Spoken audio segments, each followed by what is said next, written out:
अपने पति की गलती समझ में आई तो लौट के अपनी गलती देख लो।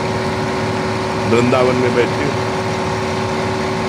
आप ऐसा नहीं कह सकती कि मेरे द्वारा गलती नहीं हुई, कोई भी नहीं कह सकता।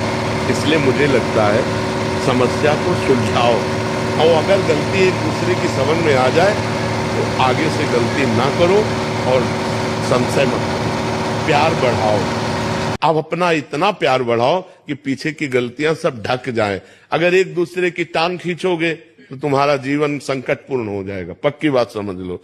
ये हम इसलिए कह रहे हैं ना कि आज का जो वातावरण चल रहा है उसमें अगर ये सोचो कि सती साध्वी पवित्र मिलना तो होगा कोई भाई, पर वही से है दीपक लेके खोजना, है नहीं, मुश्किल ही मिलेगा। और कोई बाल ब्रह्मचारी पति कि जब तक ब्याह नहीं हुआ तब तक वो कोई गलत मिलना मुश्किल ही है। छोटे छोटे बच्चे हैं 12-13 वर्ष के, हस्त मैथुन के शिकार हो गए।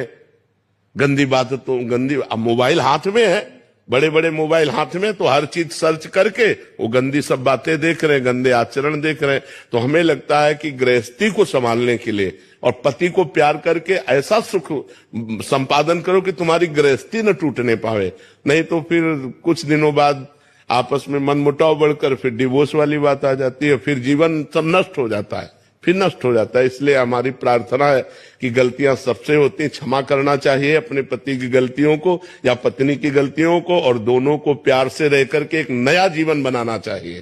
पूर्व के जीवन में मिट्टी डालो, जब से तुमने हाथ मिलाया तब से पवित्र जीवन करो, ना तुम किसी और पुरुष की तरफ देखो ना वो किसी और स्त्री की तरफ देखो, दोनों मिलकर जीवन निर्वाह करो, तब तो चल जाएगा।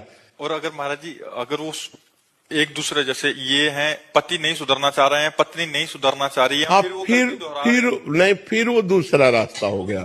अगर नहीं सुधारना चाहते तो पहले सुधारने की चेष्टा करनी चाहिए, उसको प्यार देना चाहिए, फिर भी नहीं सुधर रहा है तो फिर रास्ता दूसरा हो जाता है। फिर तो जो मान लो जब तुम्हारी रति ही नहीं है हमारे प्रति और तुम्हारा दूसरा ही मार्ग है, तो फिर संबंध विच्छेद करके अपने जीवन की नई धारा चलानी चाहिए। अगर नहीं सुधरना चाहता, लेकिन अगर पीछे किया है और अब सुधर के चल रहा है तो अब तो सपोर्ट करना चाहिए और पूरा सपोर्ट करना चाहिए। किसी भी तरह उसको याद भी नहीं दिलानी चाहिए कि आप गलत थे।